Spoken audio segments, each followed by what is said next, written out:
Hello, I'm Caroline Fairchild, and welcome to LinkedIn News Live, where the business conversation begins with you.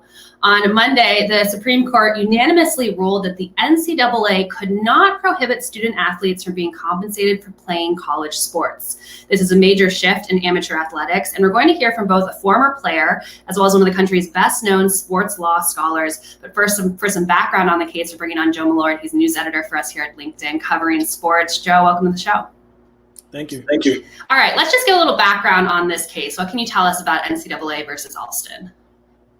Right. Well, the first thing to know is that this challenge took on a specific slice of the NCAA's notion of amateurism. And the NCAA's notion of amateurism basically mandates that college athletes, cannot be compensated beyond the traditional scholarship. What this case really challenged was the NCAA's ability to restrict colleges from providing extra educational related benefits. So compensation for graduate studies, or a laptop, or an internship, or tuition fees. The second thing to know is that this challenge was first issued in 2015 and was actually decided by a federal court in 2019. But what the Supreme Court handed a decision down on was an appeal, which they took up in March, and the decision came this Monday. And that's why you see all this discussion around the NCAA and the future of amateurism. And there's just been a ton of media coverage on this decision, but it's not like tomorrow we're going to see college athletes suddenly wake up with big salaries. So what can we expect in the near term with this? Right. You're not going to be seeing any competition like the type of contracts that pro athletes get, or schools vying for 18-year-olds. What you will see is that those schools are able to now offer those educational benefits, those extra, I guess you could call them, educational benefits. But there's another layer of an immediate impact, which is the fact that the NCAA, they were already meeting to discuss changes specifically related to name, image, and likeness, college athletes' ability to profit off their name, say if they wanted to have a sponsored post on their Instagram, for example. The decision by the Supreme Court and the margin of the defeat that the NCAA took, which is basically a unanimous decision from the justices on the Supreme Court, has now prompted these news reports about the NCAA now scrambling to initiate its own changes unprompted by any legal challenge. So there's, of course, the immediate effect of the schools now being able to have those offerings in the packages that they give to athletes, but also the NCAA itself. It won't be surprising if they instituted their own changes proactively now.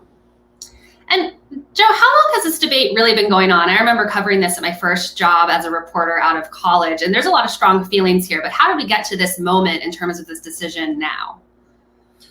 Right. Well, it's been a slow development over the past decade. And if you look back, the decade started with the NCAA negotiating a new contract that moved March Madness from being on one network to being on four networks, which was CBS plus the three other Turner networks, for a figure of about $10 billion over 14 years.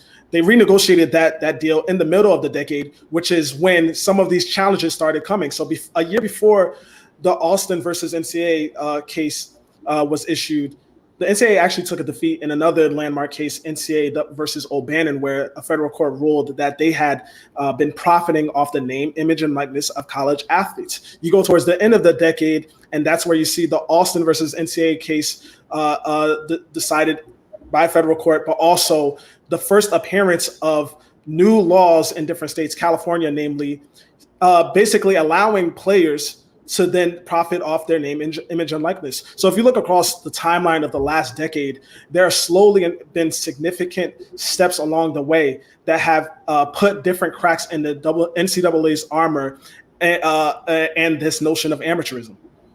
And very quickly, Joe, I know that you've been following this conversation on LinkedIn. What are people saying, 2 days after this ruling? What is the conversation like on the platform? Right. So if you look at the platform and if you're searching some of the key terms, NCAA, Supreme Court, what you'll see is a lot of commentary from sports law experts and also some former athletes themselves who are obviously moved on to some of their careers, but can speak to the commitment that some of the athletes put in for their college careers. And one of the comments that was most insightful to me is, in response to Michael McCann, who is one of those industry experts, works at the University of New Hampshire, has written for publications like Sports Illustrated, and he was sharing his thoughts on the case. And in one of the responses to him, noted that the NCAA has a certain structure where there are a couple revenue-generating sports, basketball and football, namely, and the proceeds or the revenue rather from those two sports subsidizes the cost of many other sports. And so, as we're talking about the idea of the NCAA maybe shifting in how it regards amateurism, or the notion of amateurism dying in the future, we have to also think about the fact that it's not exactly clear what would come after that, and there is a whole system that depends on this notion. So again, it's interesting to look into the future, but I'd recommend other people check out the conversation on LinkedIn. Right, it is not clear, and there's some cases coming up next week that'll impact this as well. So we'll be continuing to follow this on LinkedIn. Joe, thanks for joining us on LinkedIn News Live. Thank you. That was Joe Millard. He's a news editor for us here at LinkedIn News. All right, now I want to bring up my next two guests. Timothy Davis is a professor at Wake Forest Law and the co-author of Sports Law and Regulation. He teaches contracts, sales of goods, sports law at NCAA rule compliance and enforcement. Sounds like a perfect person for us to talk to right now. I also am joined by Derek Cox. He's a former football cornerback drafted by the Jacksonville Jaguars. He's played for the San Diego Chargers, Minnesota Vikings, Baltimore Ravens, and the New England Patriots. He played college football at William & Mary. Timothy, Derek, thanks so much for joining us on the show. Thank you. Thank you. All right, Timothy, I'm going to start with you. This was a fairly narrow ruling. So can you explain to our audience exactly what was decided earlier this week? Sure. As Joe mentioned, the court was very careful to narrow the scope of this decision and focus specifically on the issue that the NCAA rules that limited educational benefits violated the antitrust laws.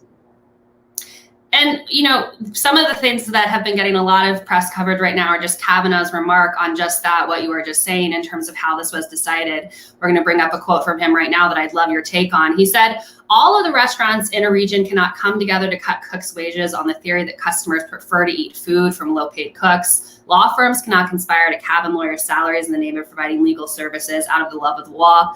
Hospitals cannot agree to cap nurses' income in order to create a pure form of helping the sick. Price-fixing labor is price-fixing labor."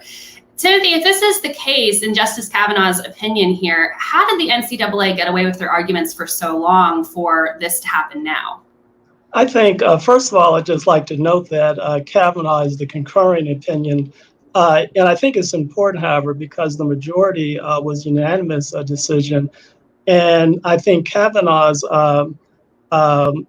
comments really suggest that there's an opening for college athletes to pursue in the future to seek compensation directly from their schools that are not related to educational benefits or restricted to educational benefits. The other thing about Kavanaugh's decision, and going back to your question, Caroline, is that the courts had deferred to the NCAA's definition of amateurism. And one of the important aspects of both Justice Kavanaugh's concurrence as well as Justice Gorsuch's writing from the majority of the court is that the court was very skeptical of the NCAA's definition of amateurism.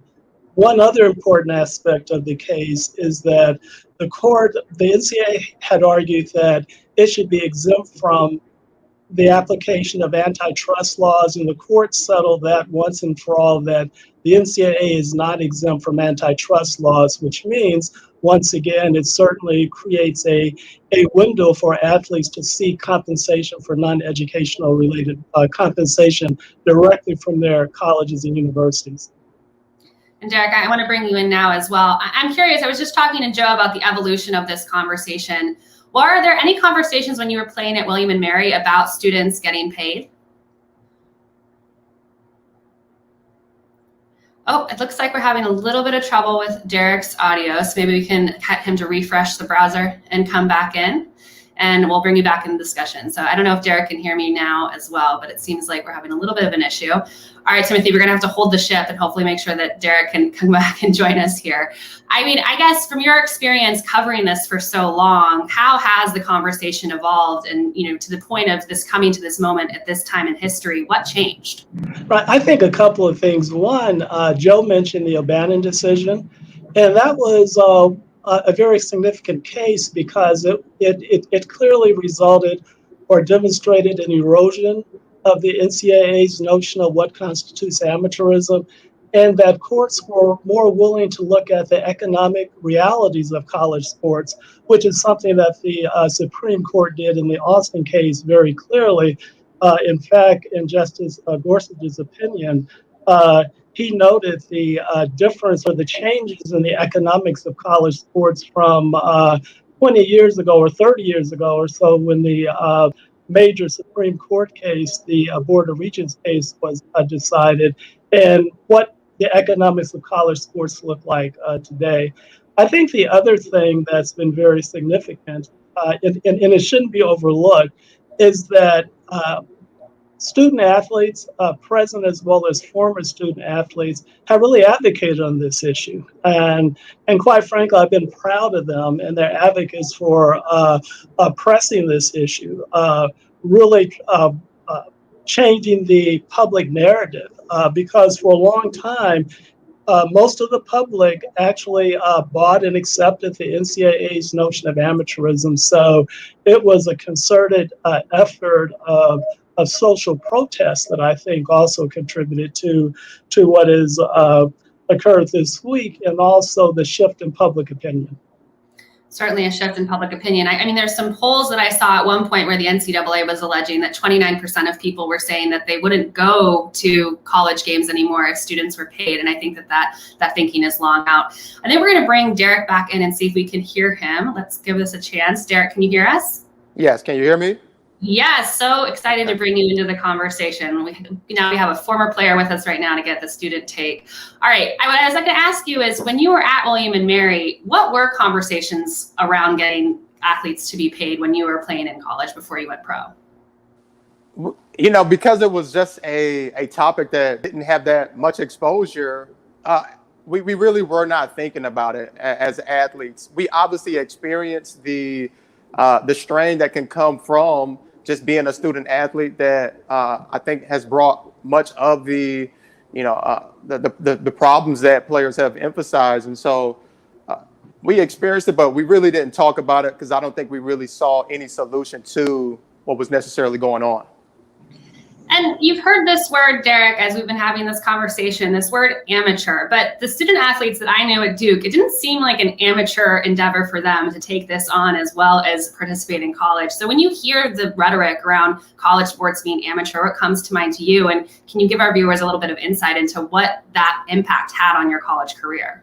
Right. And I never thought of it as, being amateurism sports.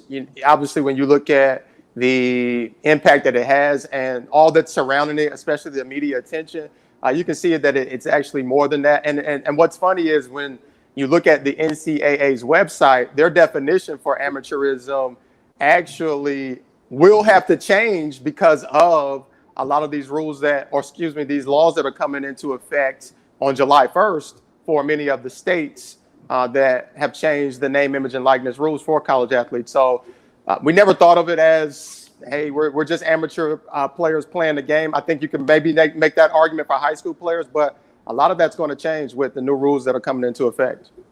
Well, Derek and Timothy, I'm going to say hello to some members who are joining us in this conversation. We have Deb from India, Lyndon from Los Angeles, Phil from Missouri, and Marcello from Atlanta joining us on LinkedIn News Live. If you are just joining us, I'm here speaking about the NCAA's court ruling at the Supreme Court level that college athletes now, in a very narrow ruling, can get some sort of payment. And I'm speaking with two experts on that. So if you have any questions, let us know in the stream and we'll get those answered on today's show. Timothy, Derek just mentioned some cases that are coming up next week on names, images, and likeness at the state level. Break down for us a little bit what those can mean in terms of evolving what the Supreme Court decided this week. Sure. Just give a little bit of background. One of the NCAA rules states that athletes cannot receive compensation for their name, image, and likeness, which is typically called their NIL.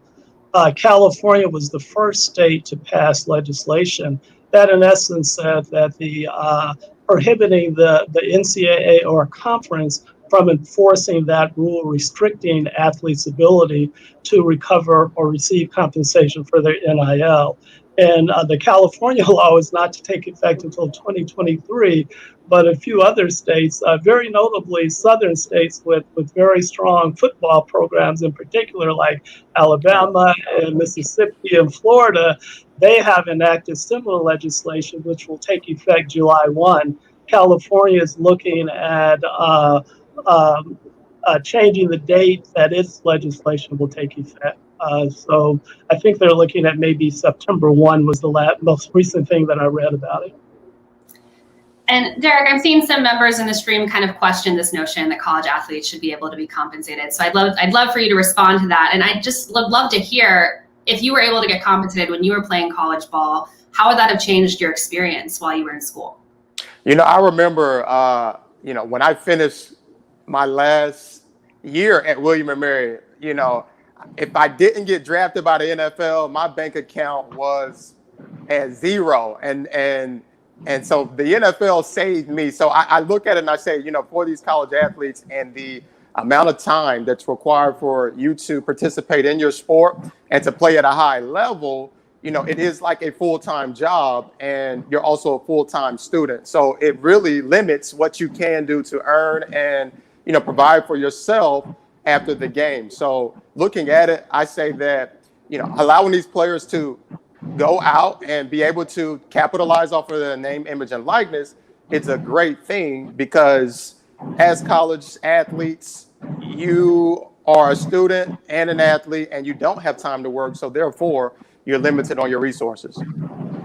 And Timothy, I see some of these courses that you teach at Wake Forest, one of them being NCAA rules, compliance, and enforcement. How is this going to change potentially the relationship between college sports and the NCAA? Is this going to lose some of the weight and hold that it has over student athletes potentially? I think potentially it could, particularly in terms of the NCAA's promulgation and enforcement of rules, for example. Right now, the NCAA does not have any legislation that will be consistent with the laws that are being enacted at the state level with respect to NILs. There's been a suggestion that should be handled, or the regulation of NIL should be handled either at the institutional level or at the conference level. So that would take the NCAA out of the picture. And let's just look forward into the future and assume that there's a case brought by student athletes who argue that they should be entitled to receive compensation directly from their schools. Now, one thing to note with respect to the NIL legislation is that payment has to come from third parties, the way the legislation generally has been written. But there will be a time when an athlete is going to assert that there should be a free market for my services. And that will, if the Supreme Court, that's a case that will eventually end up at the Supreme Court. If the Supreme Court would rule in favor of the athlete, that would disrupt the entire business model for college sports as it relates to football, FBS football, and men's basketball, the two sports that generate the billions of dollars in revenue. A lot of shakeup that could happen here. Derek, while you were refreshing your browser, Timothy and I had a little bit of a conversation around some of the NCAA's previous arguments that if student athletes start to get paid, fewer fans are going to show up into stadiums and onto fields. I'd love your take on that argument, given your relationship with your fans, both when you were a college athlete, but also as a pro player. I recently watched a clip, and Tim Tebow, that, if you're not familiar with that name, Florida Gators, two-time national champion, Heisman Trophy winner, he made this argument as well, and with the belief that fans for college football, are passionate about the players and them just, playing for the love of a university and having that college pride. And I could, I could empathize with his sentiment, and I believe that some of that is true, but at the same time, I don't think that players being paid for their performance will take away from the game. And the reason I say that is just because the only way it could affect the game is, if players for some reason, begin going to schools because a school offers more money on the table, and that causes a player to switch over and say that, hey, I want to go here because more money is being offered for me to play there. So it could have that effect, but I really feel like that's far-fetched. Well, it could have that effect with Timothy, I'm just going to ask you, with some of the decisions next week, there's a lot of concern at a state level that if some of these laws change, that it's going to affect competitiveness among schools in order to recruit student athletes. Sure. I mean, that is certain. The potential is certainly there, and it's going to be rather chaotic for a while since there are no uniform rules or standards. But one of the things I think is important to note is that there's already a high degree of competitive imbalance. I mean, I think all of us could name a particular school in a particular location, or because of the athletic facilities, because of who the coach might be, that has a competitive advantage over other schools. And so that is something that's been allowed to exist. And I think it will work its way out, although there will probably be a good deal of confusion because of the lack of uniformity and as we try to figure this all out. Well, as a Duke alum myself, as long as Duke University continues to get every advantage that they can, we need it with Coach K leaving. But in all seriousness here, Derek, Timothy, thank you so much for joining us on LinkedIn News Live and for breaking down this story for us. Thank you very much. It was a pleasure. That was Timothy Davis. He's a professor at Wake Forest Law, and Derek Cox, MBA candidate at UCLA Anderson and a former NFL player. We have a big conversation on LinkedIn about this very story. So if you want to join it, check out the news module to the right of your LinkedIn feed. Or if you're in mobile, you can click into that search box. Tomorrow at 3 p.m. Eastern, right here on the LinkedIn news page, I'm having a conversation about the creator economy with TikTokers who are developing entire businesses based on content they promote on social media. I'm Caroline Fairchild. Thanks for watching this special edition of LinkedIn News Live.